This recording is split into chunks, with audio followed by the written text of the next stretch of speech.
आज हम बना रहे हैं बहुत ही खस्ता और करारी चने दाल की पूरियाँ। यहाँ हमने ले ली है आधी कटोरी जितनी ही चने की दाल। 2 पानी से धोने के बाद इस चने की दाल को हम 4 घंटे के लिए भिगा देंगे। 4 घंटे के बाद दाल अच्छे से भीग गई है और यहाँ पर फूल भी गई है। दाल को हमें यहाँ पर उबालना नहीं है, बस कच्चा ही ले लेना है।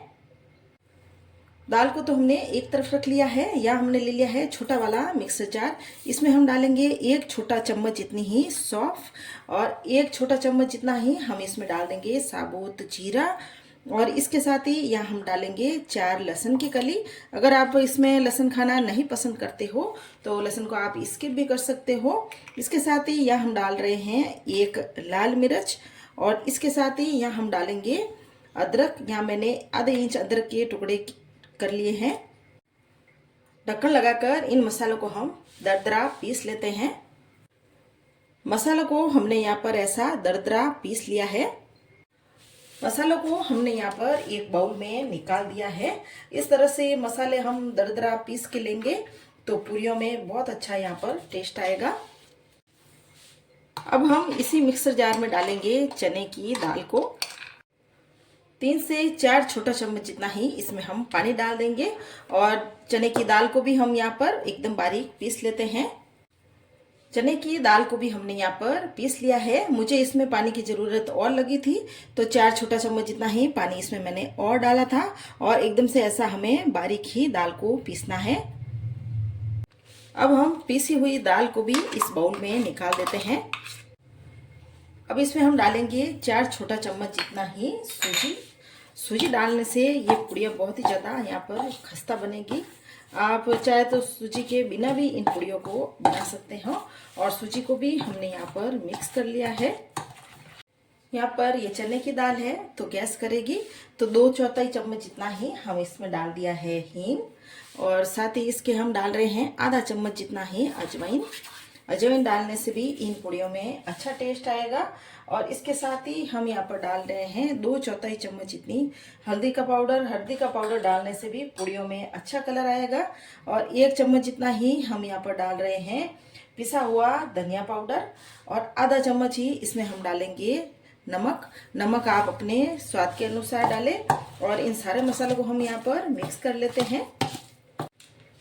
1 छोटा चम्मच ही जितना ही हमने इसमें तेल डाल दिया है। इसके साथ ही यहाँ हम डाल देंगे हरा धनिया।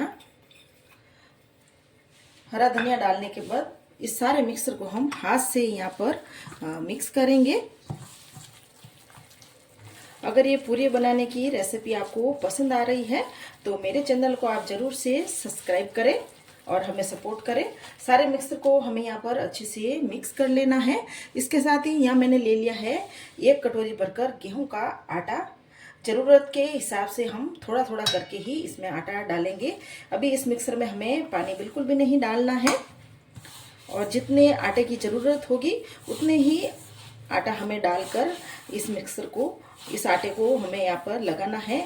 यहाँ पर पानी हमें बिल्कुल भी नहीं डालना है। यह आटा अभी मुझे गीला लग रहा है तो थोड़ा आटा इसमें मैं और डाल रही हूँ और अच्छे से मिक्स कर लेती हूँ। आटा हमने यहाँ पर गूंथ लिया है। बस हमें यहाँ पर पूड़ियों जैसा ही टाइट आटा लगा लेना है और इस आटे को हम 5 मिनट के लिए रेस्ट पर छोड़ देते हैं। 5 मिनट के बाद आटे को हम एक बार वापस से गूंथ लेते हैं और आटे की हम यहाँ पर छोटी छोटी सी नींबू जितनी ही इतनी सी लोइयाँ बना लेते हैं पूरे आटे की। 1 चम्मच भरकर ही लोइयों पर हम डाल देते हैं तेल। तेल डालने से लोइयाँ सूखेगी भी नहीं और बेलते टाइम हमें बार बार यहाँ पर तेल लगाने की ज़रूरत नहीं पड़ेगी।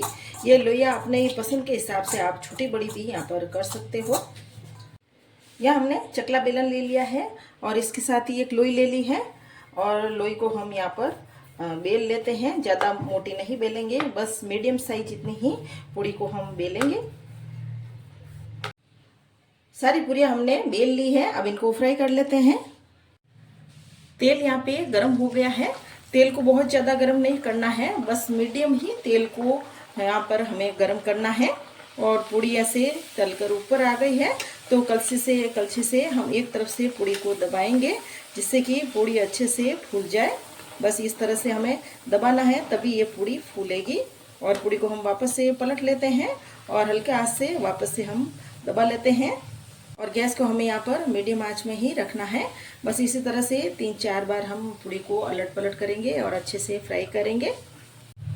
कच्ची दाल की पुड़िया है तो हमें यहाँ पर मीडियम आंच में ही इन पुड़ियों को फ्राई करना है। और बहुत ही अच्छा पुड़ी का कलर आया है और पुड़ी एकदम से अच्छे से फ्राई हो गई है। इसे हम निकाल देते हैं। अब यहाँ पर हम दूसरी पूरी को भी डाल देते हैं। बस एक एक करके ही इन पूरियों को तलेंगे, एक बार में 3-4 पूरी हमें यहाँ पर नहीं डालना है। और वापस से इसी तरह से कलछी से हम एक तरफ से दबाएंगे ताकि पूड़ी अच्छे से फूल जाए। इन पूड़ियों को फ्राई करने में बहुत ज़्यादा टाइम नहीं लगता है, 3-4 मिनट में ही ये पूड़ियाँ अच्छे से फ्राई हो जाती है। और दूसरी वाली पूड़ी भी यहाँ पर अच्छे से फूल गई है और फ्राई भी हो गई है। इसे भी हम निकाल लेते हैं। यह हमने ये सारी पूरियाँ बनाकर तैयार कर ली है और ये बहुत ही ज़्यादा टेस्टी और यहाँ पर खस्ता पूरियाँ बनी हैं। इन पूरियों को आप अचार और चटनी और दाल के साथ भी खा सकते हैं। रेसिपी अच्छी लगी हो तो हमारे चैनल को सब्सक्राइब करें।